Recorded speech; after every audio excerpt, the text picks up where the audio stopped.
Good morning. Today we come to the 126th of our Bible studies. This is the day when the Jews hear that they can return home and arrangements are made for that to happen.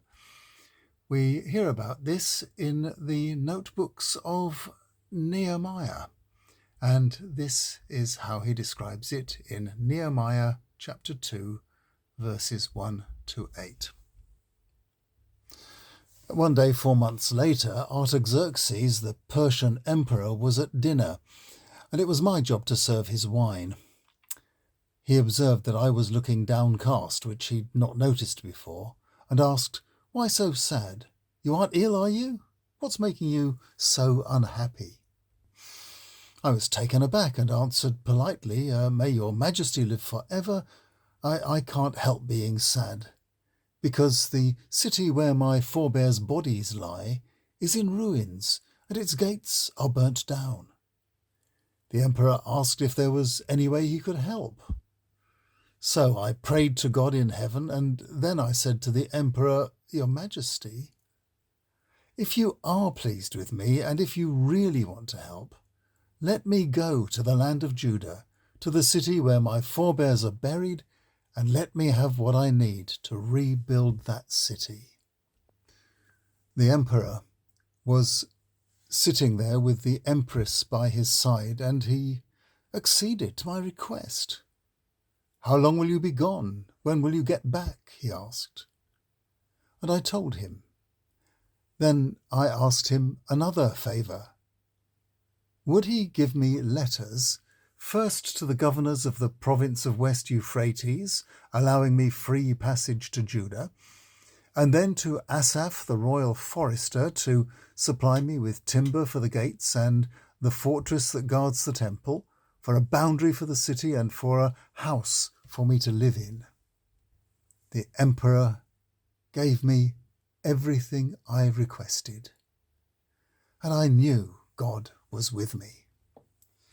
Most modern Bible commentators agree that what Isaiah described as preparing a way for Yahweh to return would entail first the agreement of the powers that be, and then quite a lot of support in logistics and the provision of materials, with political and military support to make the venture safe.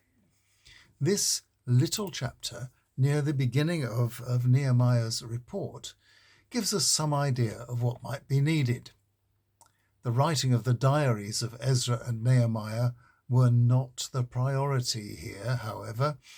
Their priority was the work itself, and many commentators point out that the pages of their diaries have been subsequently reshuffled in an effort to give priority to the re-establishment of the Jerusalem temple and its worship.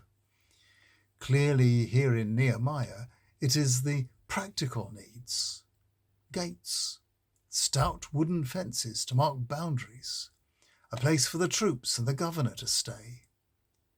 Then, when it was safe, the people could come. Walls could be built, and the temple and its worship and sacrifices re-established in relative safety. There are places in the book of Ezra that allege it was Cyrus, the founder of the Persian Empire, who had given permission for the rebuilding of the temple. If you care to look at Ezra chapter 1, verses 1 to 4, you'll see that. Looking at today's passage, however, it appears that nothing much of a practical nature had been done yet. And if you care to look at Ezra chapter 4, verse 24 and other places, you can see that they speak of the work starting and stopping several times. And it took this approach from Nehemiah to Cyrus's successor Artaxerxes really to get things moving at last by providing the workers with a secure environment. Ezra also complained that the temple was still in ruins, whilst the returning exiles were providing themselves with comfortable houses. Meanwhile, Nehemiah was concerned with building a security wall and keeping the enemies of the Jews out. Territory now had to be won back from those who had occupied the land since the exile, and racial tensions were rising, which led to a social apartheid between Jews and others, and the ending of many mixed marriages, as you can read about in Nehemiah chapter 13, verses 1 to 3, and Ezra chapter 10. It was going to be a struggle to re-establish a Jewish state, even with the blessing of the Persians. The Jews came at the task with some enthusiasm, and poetry from this period speaks of singing a new song to Yahweh. Look at Isaiah chapter 42, verse 10, for instance. Nehemiah and Ezra include in their notes on the return lists of the families that returned, singling out the priests and Levites for special mention, and naming in person with some pride those men who had made reparations and divorced their foreign wives. This all went towards the creation of a special Jewish exceptionalism and racial pride that has persisted. It was still there in the days of Jesus, and it remains important to the Jewish community to this day.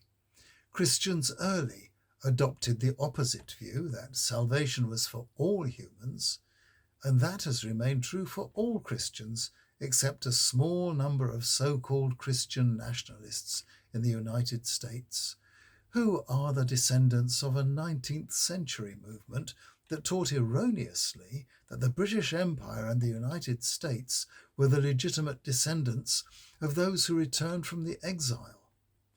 That was a vision that fell far short of God's real universal intentions. Tomorrow we read Nehemiah's notes concerning the re-establishment of the temple sacrifices by his colleague Ezra, and I'll see you then.